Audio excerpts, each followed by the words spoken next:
வணக்கம்.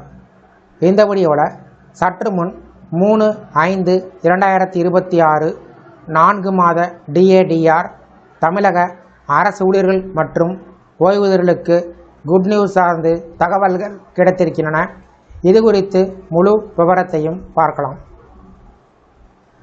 மத்திய அரசு ஊழியர்களுக்கு முக்கிய நிவாரணமாக அகவிலைப்படி 2% உயர்த்த மத்திய அமைச்சரவை ஒப்புதல் அளித்தது.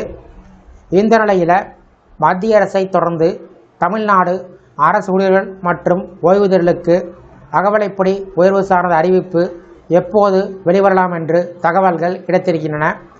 அது சார்ந்து விவரத்தை பார்ப்போம். இந்திய பிரதமர் நரேந்திர மோடி தலைமையில் நடைபெற்ற மத்திய அமைச்சரவை கூட்டத்தில் 2% அகவிலைப்படி உயர்த்துவதற்கான ஒப்புதல் கொடுக்கப்பட்டது. இதன் மூலம் மத்திய அரசு ஊழியர்களுக்கும் ஓய்வூதியர்களுக்கும் கூடுதல் வருமான நன்மை கிடைக்கும். அகவிலைப்படி என்பது பணவீக்கம் அதிகரிக்கும் நிலையில் ஊழியர்களின் வாழ்க்கை தரம் பாதிக்கப்படாமல் இருக்க வழங்கப்படும் முக்கியமான தொகையாகும். அத்தியாவசிய பொருட்களின் விலை உயர்வு காரணமாக மக்களின் வாங்கும் திறன் குறையாமல் இருக்க இந்த DA உயர்வு உதவும். இதனால் ஊழியர்கள் தங்கள் அன்றாட செலவுகளை சுமூகமாக நிர்வகிக்க முடியும். மத்திய அரசை பொறுத்தளவில் வழக்கமாக ஆண்டுக்கு 2 முறை, அதாவது ஜனவரி மற்றும் ஜூலை மாதங்களில் அகவிலைப்படி மற்றும் அகவிலை நிவாரணத்தை திருத்தி அமைத்து வருகிறது. இந்த நடைமுறை பணவீக்கத்தை அளவிடக்கூடிய நுகர்வோர் விலை குறியீடு CPI அடிப்படையாக கொண்டு செய்யப்படுகிறது. தற்போதைய 2% அகவிலைப்படி உயர்வு அதே வழக்கமான திருத்த முறையின் ஒரு பகுதி.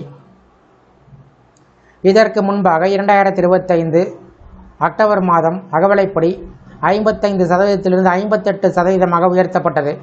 இந்த உயர்வு 2025 ஜூலை மாதம் 1ஆம் தேதி முதல் அமலுக்கு வந்ததுடன் நிலுவைத் தொகையும் வழங்கப்பட்டது. இதனால் ஊழியர்களுக்கும் ஓய்வூதியர்களுக்கும் ஒரு நல்ல அளவிலான நிதி நன்மை கிடைத்தது. இந்த நிலையில் 8வது ஊதிய குழுவை அமைத்து புதிய ஊதிய கட்டமைப்பை கொண்டு வர வேண்டும் என்று கோரிக்கைகள் ஊழியர் சங்கத்திடமிருந்து தொடர்ந்து எழுந்து வருகின்றன. அதற்கான விவாதங்கள் இன்னும் நடைபெற்று வருகிறது.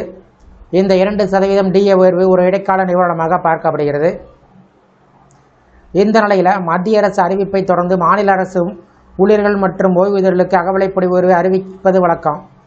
இந்த நிலையில் தமிழ்நாடு சட்டமன்ற தேர்தலுக்கான வாக்குப்பதிவு 23/4/2026 நடைபெற்றது. வாக்குகளானது எண்ணப்பட்டு முடிவுகள் 2026 மே மாதம் 4ஆம் தேதி என்று அறிவிக்கப்படும். இதன் காரணமாக தற்போது தமிழ்நாட்டில் தேர்தல் நடத்தை விதிமுறைகள் அமலில் உள்ளன. எனவே அடுத்து அமையக்கூடிய புதிய அரசு தமிழ்நாடு அரசு ஊழியர்கள் மற்றும் ஓய்வூதியர்களுக்கான அகவிலைப்படி உயர்வை அறிவிக்கும்.